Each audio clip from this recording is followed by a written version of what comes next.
नमस्कार, मी चिंतामणी सहस्रबुद्धे. रागरंग.com या यूट्यूब वाहिनीवर आपलं सहर्ष स्वागत आहे. मी आत्ता आहे प्रभाग क्रमांक 9. हा सांगलीतला अतिशय झपाट्यानं विकसित होणारा, झपाट्यानं विस्तारत चाललेला आणि ज्या प्रभागामध्ये सगळे कष्टकरी प्रामुख्याने राहतात असा हा प्रभाग आहे. पुण्यश्लोक अहिल्यादेवी होळकर यांचा अतिशय भव्य असा घोड्यावर बसलेला असा पुतळा याच प्रभागात आहे. कदाचित हा संपूर्ण देशातला असा पुतळा असेल एवढा मोठा. आणि अशा ह्या अतिशय महत्त्वाच्या, अतिशय पवित्र अशा या प्रभागामध्ये आपण आज इथं बसलेलो आहोत. आणि या प्रभागाचं वैशिष्ट्य म्हणा किंवा या प्रभागाचं भाग्य म्हणा की या ठिकाणी जे 4 उमेदवार या प्रभागातून निवडणूक लढवत आहेत ते अतिशय तरुण आहेत, तडफदार आहेत. आपल्या बरोबर आता मी ज्यांच्याशी बोलणार आहे ते संतोष पाटील हे जबरदस्त कार्यकर्ते आहेत.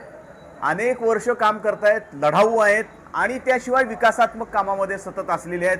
मदन भाऊंच्या विचारानं प्रेरित झालेले आणि जयश्री वहिनी पाटील सांगली जिल्हा बँकेच्या उपाध्यक्षा यांच्या नेतृत्वाखाली काम करणारे हे कार्यकर्ते यांनीही या वॉर्डामध्ये भरपूर काम केलेलं आहे.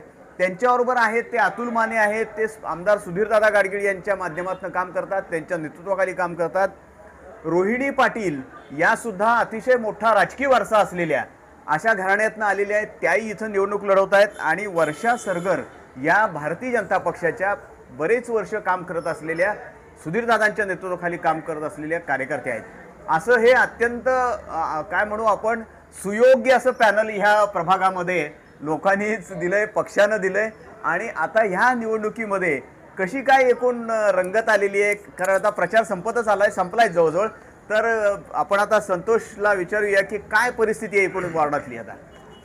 सर, वॉर्डामधील परिस्थिती जर बघितली तर सर्व जाती धर्माची एकत्र असलेली ही लोक आहेत. बरोबर. आणि इथं थोडा अल्पसंख्याक समाज पण आहे, त्यांचा कसा काय हे आहे? नाही, काही अडचण नाही आहे. अल्पसंख्याक समाज जरी असला तरी तो कष्टकरी असला तरी प्रामाणिक समाज आहे. आणि काम कोण करतंय हे त्यांना चांगलं कळतंय आणि काम करण्याच्या मागं उभा राहणारा समाज आहे. काम करण्याच्या मागं उभा राहणारा वॉर्डातली लोक आहेत. बरोबर. आमच्या वॉर्डामध्ये गरिबांपासून अत्यंत उच्चभ्रू श्रीमंतांपर्यंतची वस्ती आहे.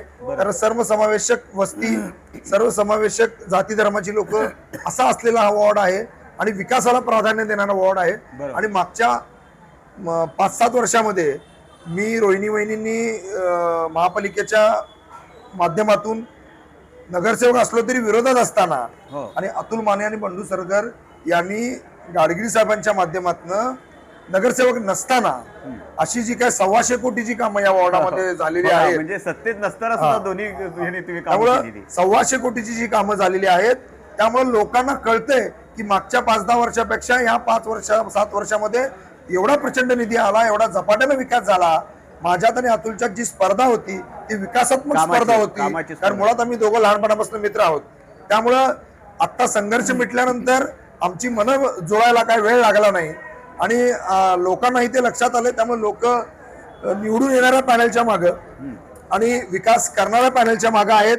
त्यामुळे निश्चितच लोकांचा उत्साह आणि प्रतिसाद फार छान आहे. आता या प्रभागामध्ये तुम्ही गेल्या 8 वर्ष काम करताय, त्याच्याही आधी काम करत होताच, म्हणजे अगदी तरुण म्हणून, अगदी युवक म्हणून काम करत होता. काय काय साधारणपणे तुम्ही जे व्हिजन ठेवलं होतं ते पूर्ण केलेलं आहे या प्रभागामध्ये? सर, मी अभिमानानं सांगतो की सांगली मिरज कुपवाड शहर महानगरपालिकेमध्ये रेल्वे लाईनच्या अलीकडे राहणारी जी काय लोकसंख्या आहे, साधारणतः 2-2.5 लाख लोकसंख्या आहे. कुपवाड पासून कर्नाळ रोड पर्यंत फक्त माझा वॉर्ड 9 नंबर आहे की जिथं मी ड्रेनेज ऍक्टिव्हेट करू शकलो. आणि अत्यंत कष्टाने आम्ही महापालिकेतून शामराव नगर परिसरामध्ये मंजूर असलेल्या ड्रेनेज मधल्या सेव्हिंग लाईन्स काढल्या. त्या लाईन्सची मंजुरी माननीय आयुक्तांकडून घेतली. मी चेअरमन असताना इथली ड्रेनेज लाईन महावीर ब्रिजच्या खालून पुलिंग पद्धतीने ऍक्टिव्हेट करून घेतली. कुपवाड ड्रेनेज योजनेमध्ये हा भाग समाविष्ट नव्हता. कुपवाड योजना मंजुरीला आल्यानंतर ती योजना थांबवून दंगा करून जवळजवळ 12 किलोमीटरचं अभयनगर परिसरातील हे सगळं ड्रेनेज मंजूर करून घेतलं. आणि आता माझा वॉर्ड हा ड्रेनेज समस्या मुक्त होत आहे, याचा मला अभिमान आहे. जिथं जिथं ड्रेनेज केले तिथले रस्ते सुद्धा आम्ही संपवलेले आहेत. सगळ्यात महत्वाचा चैत्रबन नाल्याचा विषय मोठा होता. पाणी लोकांच्या घरात घुसत होतं आणि 10 कोटी रुपये माझ्या मते महाराष्ट्रामध्ये वित्त आयुक्तचा निघालेला GR बदलून एनओसी मिळवणारा मी पहिला नगरसेवक आहे बरोबर. की ज्यांनी तो 14 वित्त आयोगामधून 10 कोटीचा नाला आणला. त्याचंच मॉडेल म्हणून स्टॉम वॉटरच्या अंतर्गत माननीय मुख्यमंत्र्यांनी 650 कोटी वर्ल्ड बँकेकडनं महापालिकेला दिलेत. त्यातील 30 कोटी रुपये आमच्या इथल्या नाल्यांना पकडण्यात आलेले आहेत.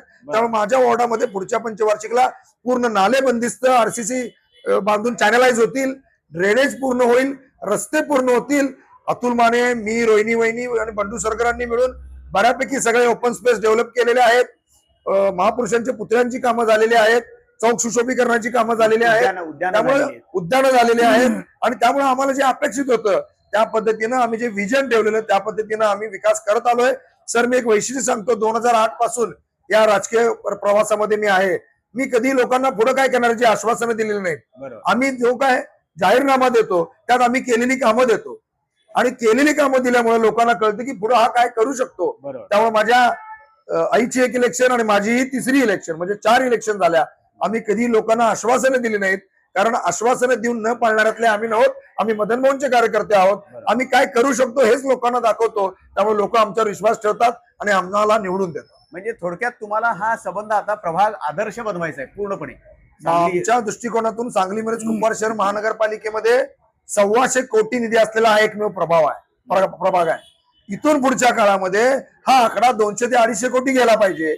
म्हणजे हा प्रभाग मॉडेल बनला पाहिजे. ड्रेनेज, पाणी पुरवठा, उद्याने, विरंगुळा केंद्रे, अभ्यासिका, दवाखाने, शाळा महापालिकेच्या अशा दर्जेदार करायच्या आहेत की लोकांनी स्वतःहून महापालिकेच्या शाळेमध्ये विद्यार्थ्यांना घातलं पाहिजे. बरोबर. आता एक आहे की थोडं राजकीय स्थित्यंतर झालं मधल्या काळामध्ये. म्हणजे आदरणीय जयश्री वहिनी ह्या जिल्हा मध्यवर्ती बँकेच्या उपाध्यक्षा भारतीय जनता पक्षात आल्या आणि भारतीय जनता पक्ष आणि हे तुम्ही आता एकत्र झालेलं आहे. कसं काय हे समन्वय जमलेला आहे इथं?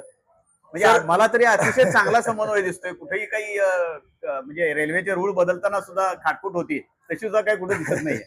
सर, सगळ्यात महत्वाचं म्हणजे पक्ष आणि पक्षी विचारधारा ही आमदारकी आणि खासदारकी या लेवलला असते.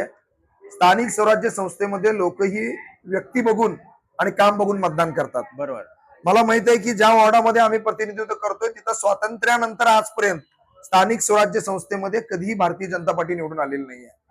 मात्र लोकांनी व्यक्ती बघून आणि मदन मोहनचं घर बघून कायमच या वॉर्डातल्या लोकांनी कल दिलेला आहे आणि मतदान केलेलं आहे. निश्चितच जयश्री वहिनींनी काँग्रेसमधून निलंबन झाल्यानंतर भारतीय जनता पार्टी स्वीकारली, कारण त्यांच्याकडे दुसरा पर्याय नव्हता. कार्यकर्ते जगले पाहिजेत, त्यांचं राजकारण टिकलं पाहिजे आणि लोकांची कामं व्हायला पाहिजे हा एकमेव उद्देश ठेवून जयश्री वहिनी भारतीय जनता पार्टी स्वीकारली. अपसुकच त्यांच्याबरोबर आमच्या आईनी पक्ष सोडल्यानंतर आम्ही सोडणं भाग होतं आणि त्यांच्याबरोबर आम्ही भारतीय जनता पार्टीमध्ये प्रवेश केला. आज भारतीय जनता पार्टीमध्ये जरी आम्ही नौके असलो तरी प्रत्येक पक्षाची काम करायची एक पद्धत असते आणि आम्ही मुळातच आमचं पॅनल एज्युकेटेड आहे. त्यामुळे आमची कामाची वेगळी धाटणी आहे. पक्ष सोडून आमची एक यंत्रणा पॅरलल असते. आमच्यावर प्रेम करणारे मित्रमंडळी भरपूर आहेत. आमच्या वॉर्डामध्ये आम्हाला कुणीही कार्य करता नाही. आम्ही सगळ्यांचे सेवक आहोत. आमची सगळी मित्रमंडळी आहेत. त्यामुळे या वॉर्डामध्ये भाजप रुजायला आणि आम्हाला निवडून यायला काही अडचण आहे असं मला वाटत नाही. अगदी सहज आणि सुलभरित्या सर्व लोकांनी हे स्वीकारलेलं आहे की विकासाच्या दृष्टिकोनातून वाटचाल करायची असेल तर आता भारतीय जनता पार्टीशिवाय पर्याय नाही. संतोष पाटील यांना मी महापालिकेमध्ये पाहत होतो. विरोधी पक्षात असू देत, सत्तारूढ पक्षात असू देत, मदन भाऊंचे सच्चे कार्यकर्ते, लढाऊ कार्यकर्ते, सतत बोलणारे, सतत आपल्या वॉर्डाकरता भांडणारे असे हे कार्यकर्ते. तसंच अतुल माने असतील किंवा रोहिणी पाटील आहेत आणि वर्षा सरगर आहेत.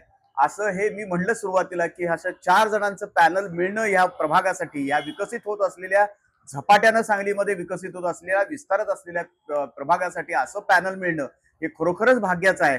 तर हेच भाग्य हे 4ही उमेदवार निवडून येऊन या प्रभागासाठी पुन्हा आणखी वृद्धिंगत व्हावं अशी शुभेच्छा देतो आणि थांबतो. धन्यवाद. धन्यवाद. धन्यवाद.